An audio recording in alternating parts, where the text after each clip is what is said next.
Do you want a salary increase, but you're nervous about how to ask for one? Or you're applying for a new job and you want to negotiate a great starting salary? Follow these steps to increase your negotiation power and make your company more likely to say yes. Number 1, research the industry rate. So when you're applying for a new job or asking for a raise, one of the best tools you can have in your pocket is data based on what you should be paid according to a bunch of different companies or a bunch of experts' opinions. So one of the best free sites that you can use to check whether you're being paid a fair salary is Glassdoor.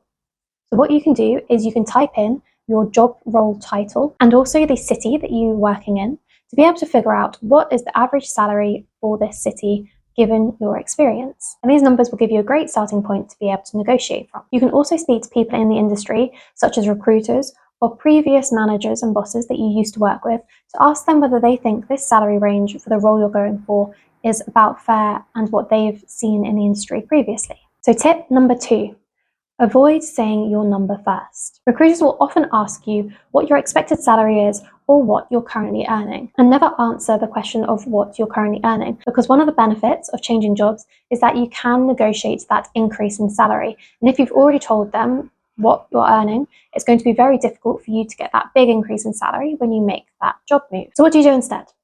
Instead, you can politely ask what the hiring salary range is to be able to get them to share their numbers with you first. If they don't want to share this with you, then you can say that you still need to understand the full scope of the role to be able to give an answer on what your expected salary range is. But if they do get any more information around what the hiring salary is, please could they share it with you. Otherwise, if you feel like you need to share a number with the recruiter, then you can quote the industry rate and say that you're expecting to be towards the medium to high end of that rate because of your experience in X, Y, and Z. And make sure that you're listing out your experiences or achievements so you can demonstrate that you're a really high value hire for this recruiter. So if you're staying in the same job and you want to negotiate a raise, you can use these tools above, but you could send a message to your manager saying that you'd like to discuss your salary as you think it's slightly below the industry rate, or your current performance and your responsibilities of your role, or what your peers are earning in the company, depending on what your scenario is. Tip number 3. Aim for a 20% increase in salary or higher if you're moving jobs.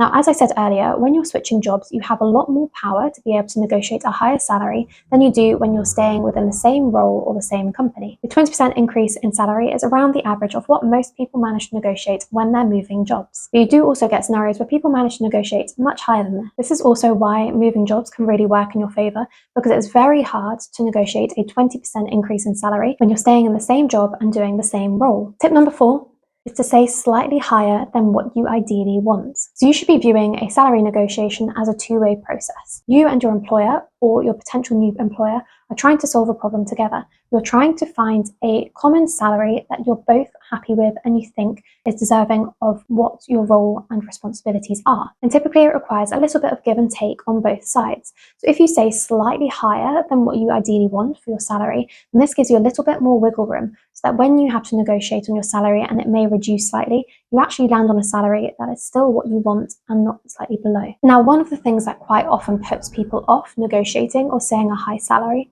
is that they're worried that the company won't be interested in speaking to them if their salary range is too high. Now, in my experience, this has not been the case. In fact, it's been completely the opposite. When I've applied for jobs where the listed salary is much lower than I've expected, I've communicated this with the recruiter, and they've actually come back to me to say that they are happy to pay higher than the listed salary, and it also pitches me as a higher value hire, provided that I can show the evidence of what I can achieve and how good a fit I am for the role. So with this example, the listed salary was much lower than what the industry rate was for that role, and I explained that I would be expecting a salary a fair bit higher than this. And then we met somewhere in the middle on the end salary that we discussed. And tip number 5 is to remind them of your achievements and the value that you will bring. Now, this is key regardless of whether you're applying for a new job or you're looking for a raise at your current company. Show evidence of what you've achieved in your past experience using stats and numbers and percentage growths so you can really pitch how valuable you are to the company. And you can also say what you're planning to do in the future. Now, this is something that most people don't do, but it can really set you apart.